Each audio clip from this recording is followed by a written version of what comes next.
Welcome back to Dirty Diesel Diagnostics. The other week, I had a friend call and ask if I could take a look at his Nissan GU Patrol, as he had tried to book it into several workshops around town, but he would have to wait 7 or so weeks for it to be looked at. He told me that he had replaced the following components, which had not resolved the issue: air filter and mass airflow sensor or MAF sensors.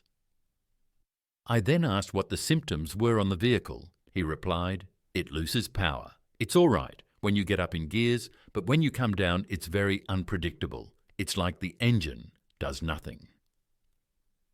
When I finally had a look at the vehicle, I knew what the fault was just from driving it for a few seconds. It was the throttle position sensor, or also known as the TPS.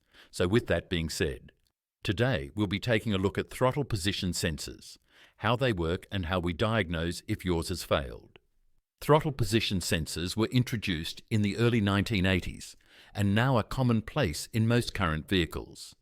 The TPS is a critical component in a vehicle system today, providing the engine control unit, ECU, with information about the position of the throttle. This allows the ECU to adjust the fuel injection and ignition timing accordingly. So how do you know your TPS is about to fail or has an intermittent fault? And what are some symptoms? Your throttle response will be intermittent. It may even stop working, causing you to have no throttle whatsoever while traveling or stationary.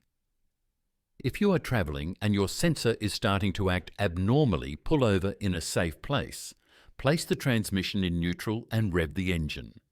If the rev stays constant through your testing, it could be a bad connection between plugs. Switch the vehicle off, then have a look at your accelerator. Try look for the plug that goes to your accelerator, then unplug it.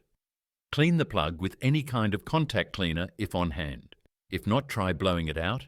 Inspect pins while you have the plug disconnected. If your TPS has failed, you'll have all the same symptoms, but the symptoms do not change if you have already tried to clean the plug out, and the symptoms stay exactly how they were prior to you removing the plug. Unfortunately, the only way to fix the fault is to replace the TPS, which means you may have to take the vehicle to a mechanic, depending if the TPS needs to be calibrated or not. This will depend on the model and year of the vehicle the TPS is being replaced in. So this concludes this episode on throttle position sensors. I hope I have made it a little easier for you to understand. And as always, please feel free to comment or write. Let me know if you are having any kind of mechanical issues. I'll be sure to get back to you. Till next time, thanks for watching. Please like.